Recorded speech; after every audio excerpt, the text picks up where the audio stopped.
하나님 말씀 보겠습니다. 하나님 말씀 요한일서 2장 1절에서 11절까지 말씀입니다. 요한일서 2장 1절로 11절까지 말씀.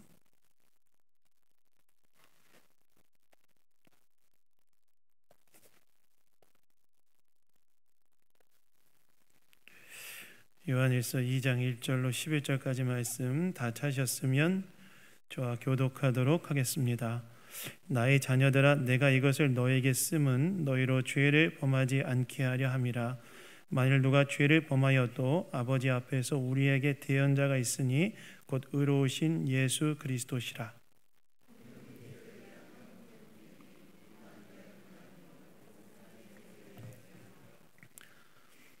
우리가 그의 계명을 지키면 이로써 우리가 그를 아는 줄로 알 것이요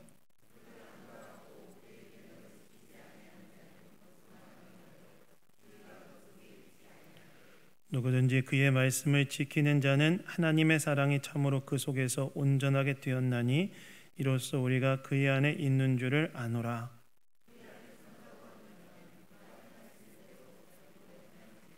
사랑하는 자들아, 내가 새 계명을 너에게 쓰는 것이 아니라 너희가 처음부터 가진 옛 계명이니 이 옛 계명은 너희가 들은 바 말씀이거니와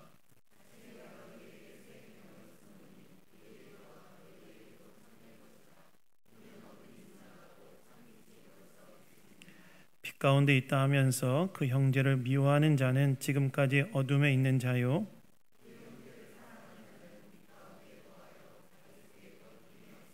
함께 하겠습니다. 그의 형제를 미워하는 자는 어둠에 있고 또 어둠에 행하며 갈 곳을 알지 못하나니 이는 그 어둠이 그의 눈을 멀게 하였음이라. 아멘. 아멘. 예수님의 사랑을 아는 자라는 제목으로 하나님 말씀 나누기 원합니다. 여러분, 사람은 누구나 다 다른 사람과 구별되어지는 고유한 특징들이 있습니다.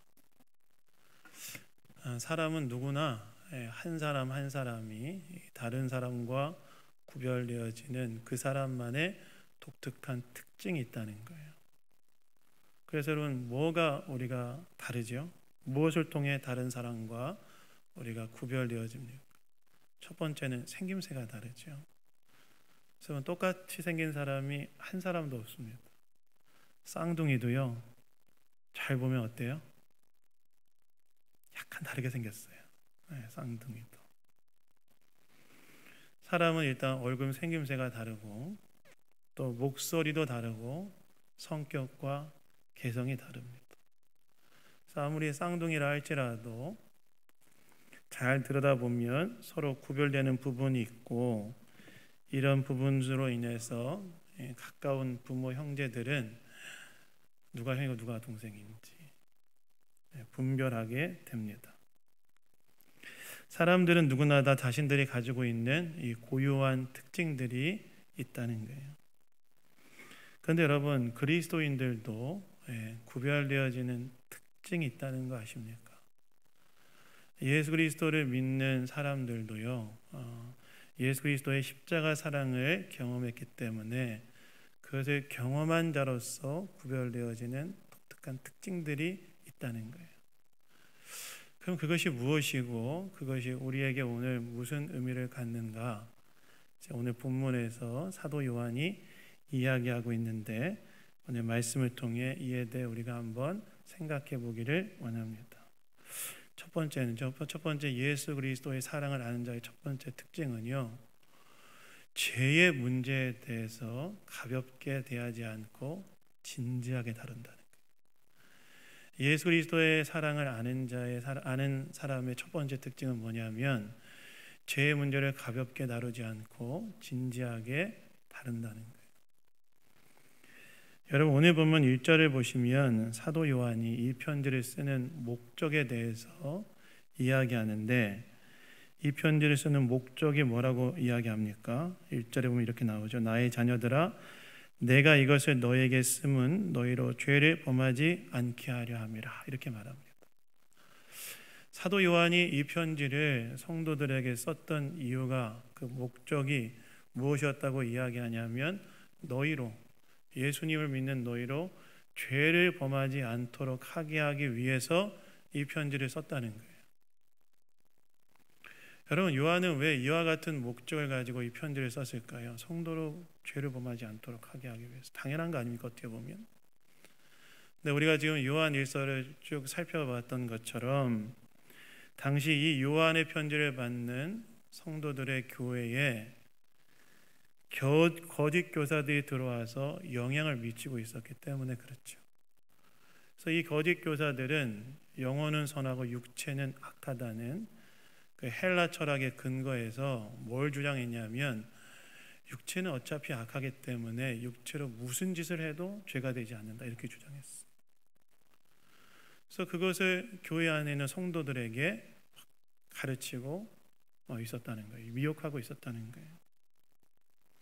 이로 인해 사도 요한은 이들의 가르침이 틀렸다고 이야기하면서 편지를 받는 성도들이 거짓 가르침에 미혹되지 않고 죄를 짓지 않도록 하게 하기 위해서 이 편지를 쓴 것이다 라고 이야기를 했다는 것입니다. 그래서 여러분, 예수를 믿는 성도는요, 죄의 문제에 대해서 쉽게 생각해서는 안 되고요, 죄의 문제를 정말 진지하게 다룰 줄 알아야 됩니다.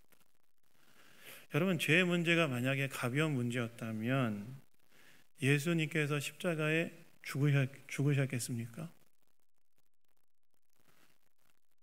그렇죠? 죄의 문제가 가벼운 문제였다면 예수님이 십자가에서 죽음을 당하셔야겠냐? 죄의 문제가 가벼운 문제였다면 하나님께서 자기 아들이신 예수 그리스도를 십자가에 주셨겠습니까? 그에게는 무엇이냐? 하나님께서 죄의 문제를 굉장히 진지하게 다루신다는 거예요. 그래서 여러분, 우리도 우리의 죄의 문제에 대해서 어떻게 해야 되느냐? 진지하게 취급해야 된다. 그래서 여러분, 우리가 마음으로 짓는 죄, 또 입술로 짓는 죄, 행동으로 짓는 죄 있죠. 시기, 질투, 미움, 교만 같은 마음으로 짓는 죄, 그리고 비방과 같은 입술로 짓는 죄, 그 다음에 여러 가지 행동으로 짓는 우리의 죄악의 문제에 대해서 우리는 어떻게 해야 되냐? 가볍게 생각해서 안 되고 진지하게 다뤄야 된다는 거예요. 특별히 죄를 범하지 않도록 해야 된다라고 오늘 사도 요한이 이야기하고 있다는 것입니다. 그래서 여러분들의 죄를 여러분 진지하게 생각하시고 그것을 죄를 범하지 않도록 애를 쓰시는 저 여러분 다 되기를 예수님 이름으로 축원합니다. 근데 오늘 본문을 보시면 이 죄를 그럼에도 불구하고 죄를 범했을 때 어떻게 해야 하는가에 대해서 사도 요한이 이야기하는데, 오늘 보면 1절과 2절에서 요한이 바로 이어서 성도가 죄를 범했을 때 어떻게 해야 되는지에 대해서 이야기하는데, 무엇이라고 이야기합니까? 이렇게 나오죠. 만일 누가 죄를 범하여도 아버지 앞에서 우리에게 대언자가 있으니 곧 의로우신 예수 그리스도시라. 그는 우리 죄를 위한 화목제물이니 우리만 위할 뿐 아니요 온 세상의 죄를 위하심이라. 이렇게 얘기합니다. 요한이 만약 우리가 죄와 싸우다가 죄를 범하게 되었을 때 어떻게 해야 된다고 이야기하는 겁니까? 예수님께서 우리를 하나님 앞에서 변호해 주신다는 사실을 기억하라는 거예요. 우리가 죄를 범하였을 때, 죄와 싸우다가 죄를 범하였을 때 어떻게 해야 된다고 사도 요한이 이야기하고 있냐면, 우리를 위한 대언자. 이 대언자라는 말은 변호자 이런 뜻이거든요. 우리를 위한 변호자이신 예수 그리스도가 있다는 사실을 기억하고 그 예수 그리스도를 의지하여 하나님 앞에 나아가서 회개하는 거예요. 그럼 예수님께서 우리를 어떻게 변호해 주시는가? 우리가 죄를 범했을 때 예수님이 우리를 어떻게 변호해 주시는가? 2절에 보면 뭐라고 나옵니까?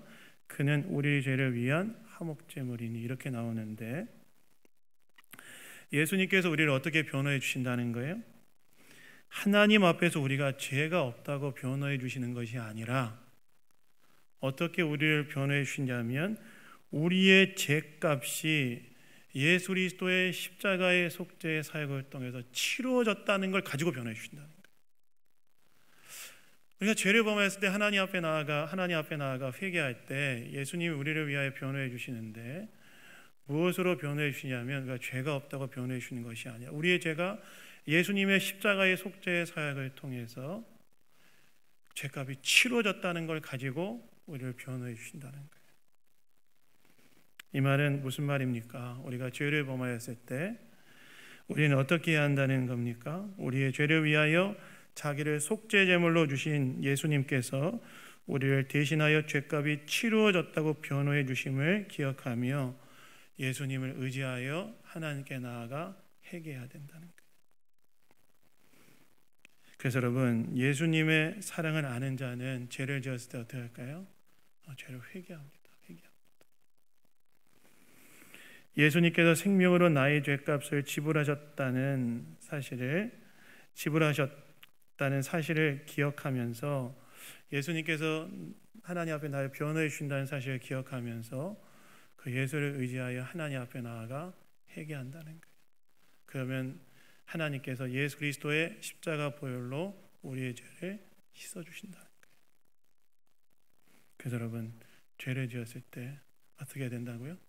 예수님을 의지하여 하나님 앞에 나아가 회개하셔야 된다. 근데 여러분 사실 여러분 우리의 영적인 삶의 진보를 이루는 데 있어서 우리의 사기를 꺾는 것 중에 가장 큰 것이 무엇입니까? 우리가 영적인 진보를 이루는 데 있어서 그 진보를 꺾는 가장 큰 문제가 무엇이냐? 바로 죄이죠, 죄. 하나님의 뜻대로 살아보겠다고 마음을 먹지만 반복해서 넘어지는 죄의 문제 앞에서 우리는 어떤 마음을 갖게 됩니까?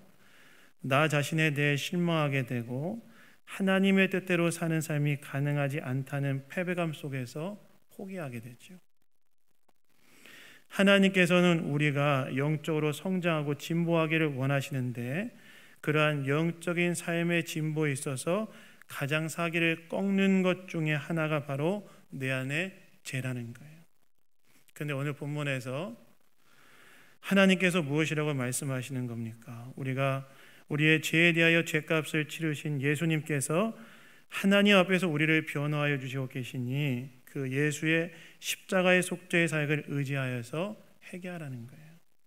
그러면 하나님께서 우리의 죄를 씻어주시고 우리가 다시 시작할 수 있는 기회를 주신다는 겁니다.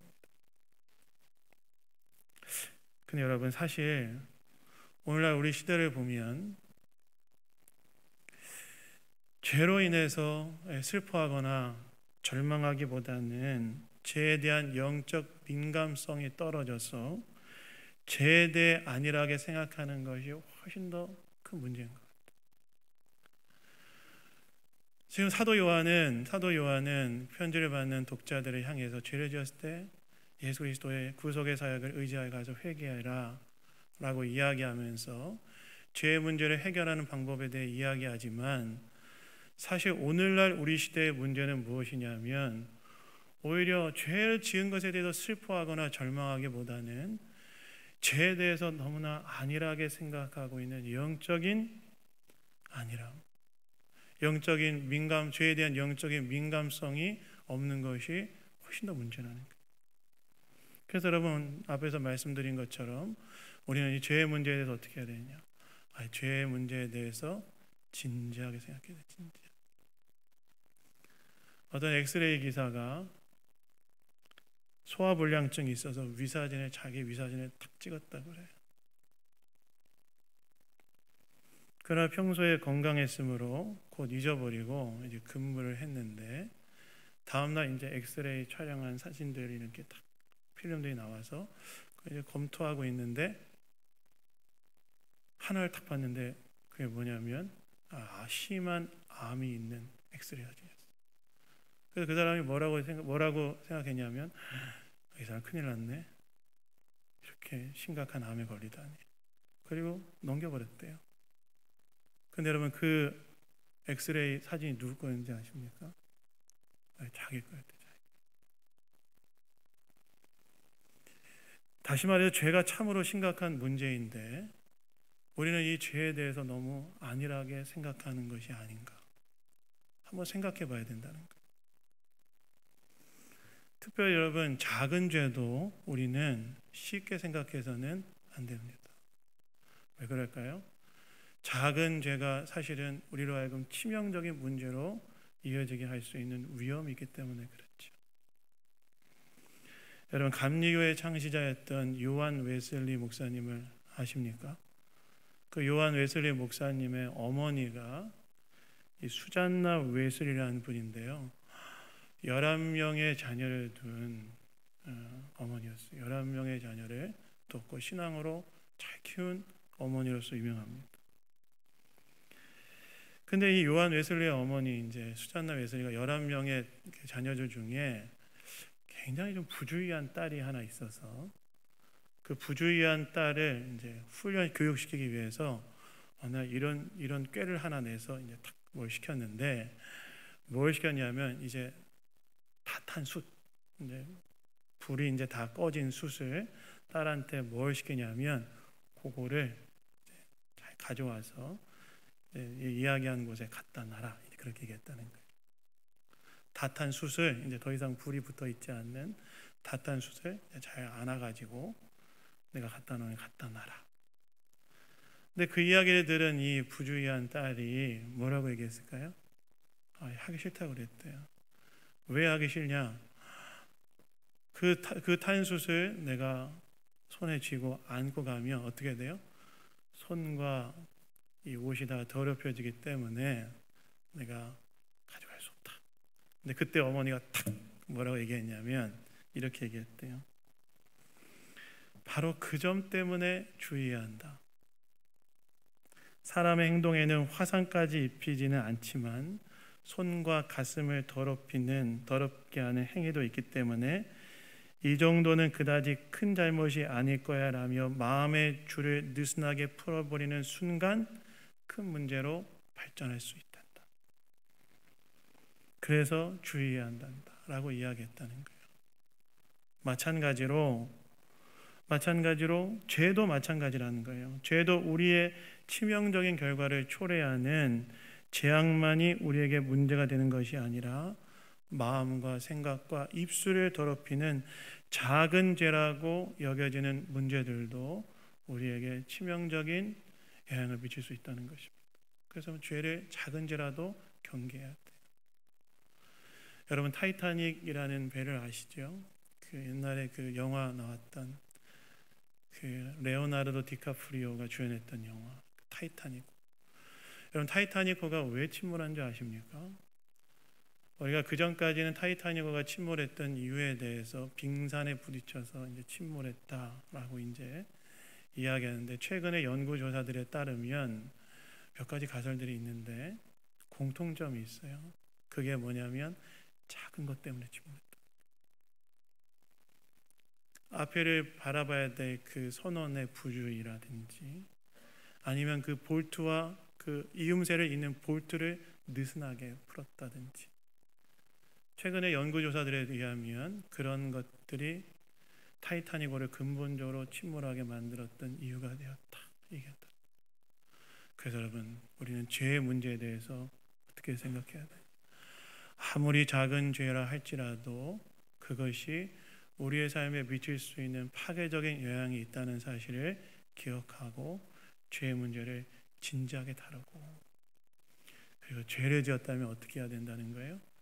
그 죄 하나님 앞에서 우리의 죄의 문제를 대신 변호해 주시는 예수 그리스도를 의지하여 하나님 앞에 나아가 회개해야 된다는 거예요.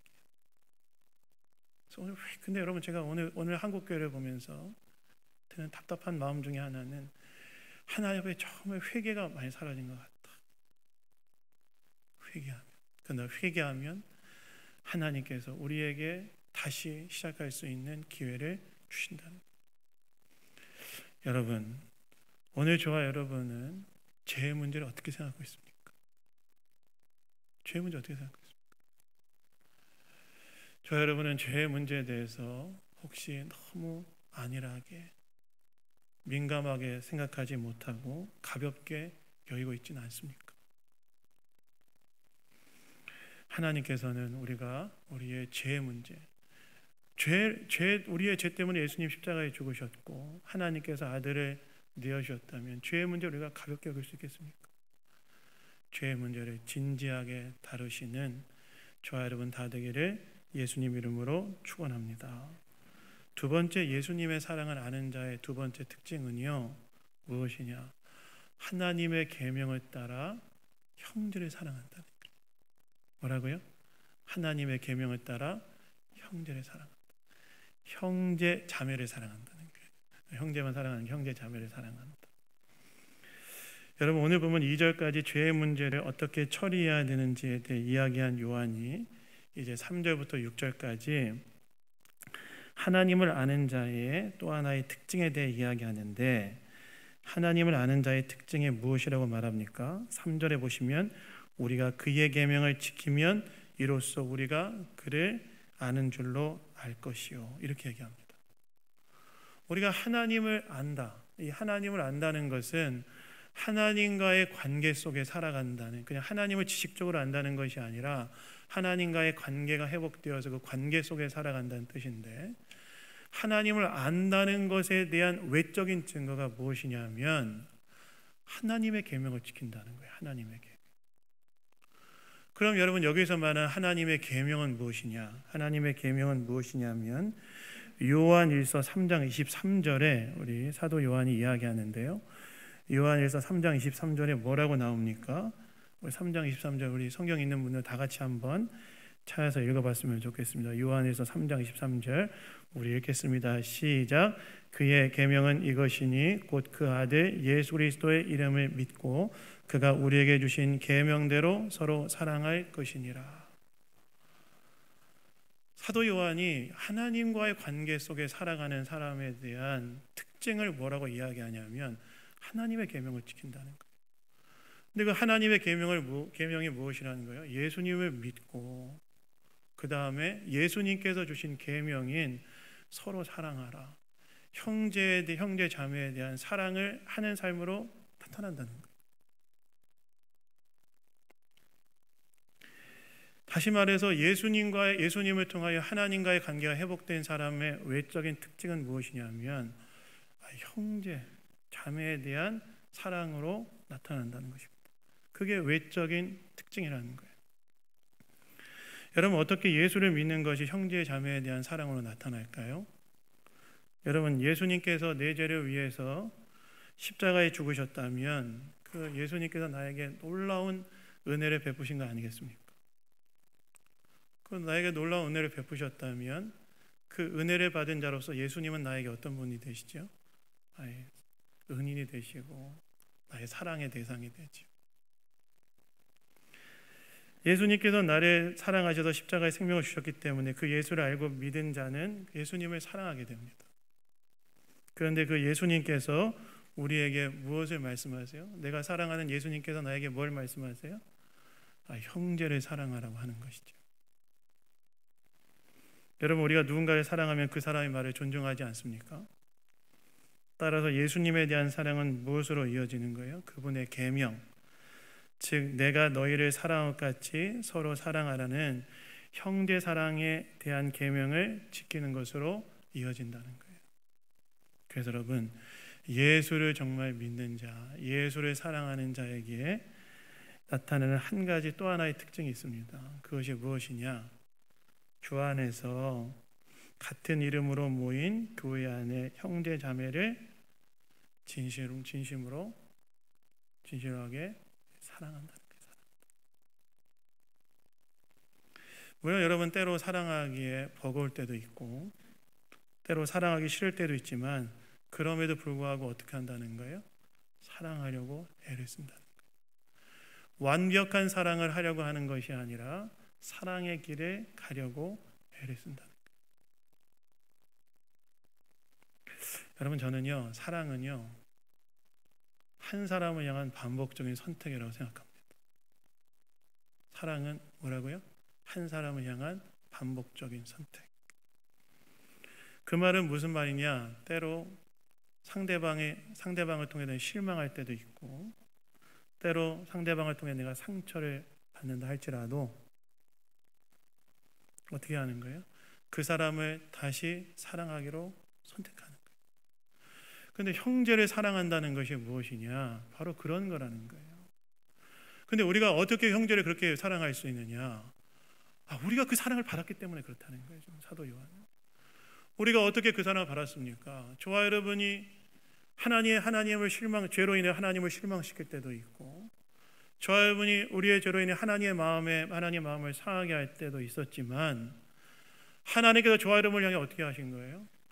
그런 저와 여러분을 포기하지 않으시고 예수 그리스도를 이 땅 가운데 보내시고, 예수님이 저와 여러분의 죄를 대신 지시고 십자가에 못 박혀 죽게 하시고, 그 예수를 믿어 구원받게 하신 거 아니겠습니까?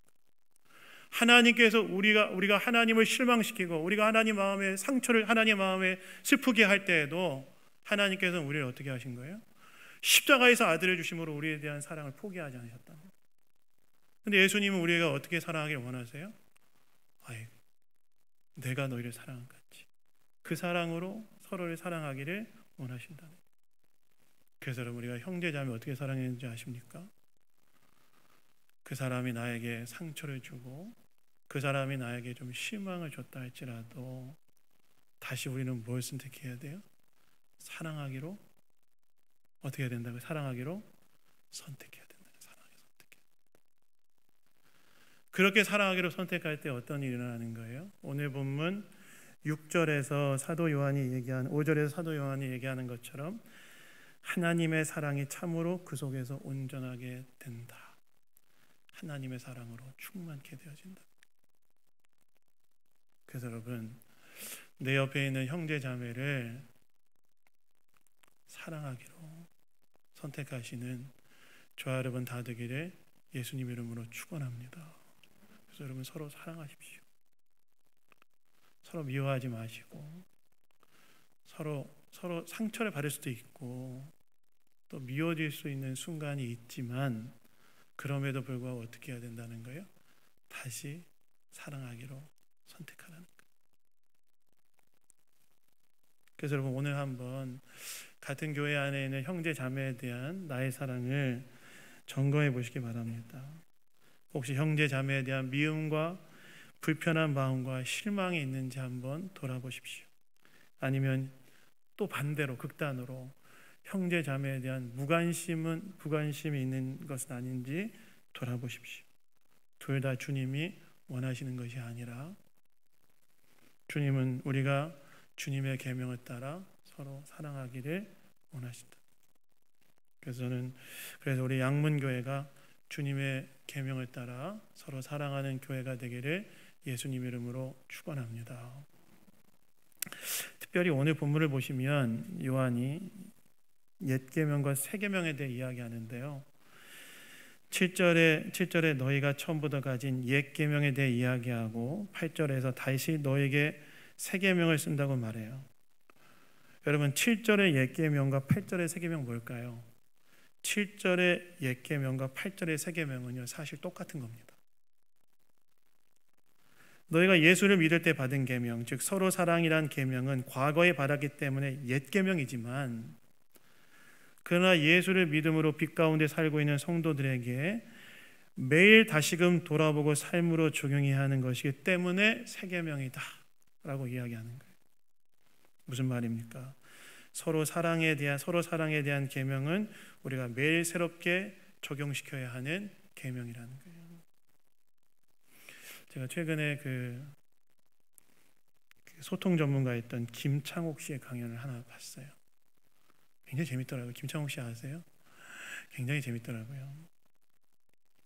근데 김창옥 씨가 하는 말 중에 생각하게 했던 말이 있었어요. 부부관계에 대한 말이었는데 이런 말 하시더라고요. 사람이 익숙해지면 고마워할 줄 모른다. 그 얘기를 하더라고요. 사실 모든 관계 그런 것 같아요.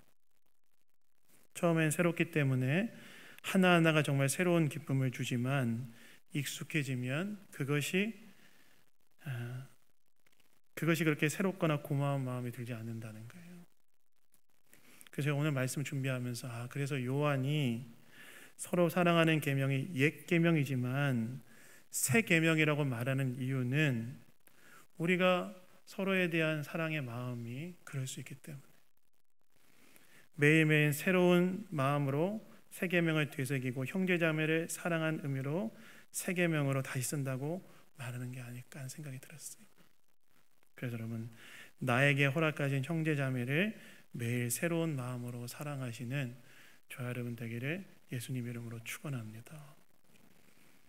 여러분, 혹시 정채봉이라는 동화 작가를 아십니까?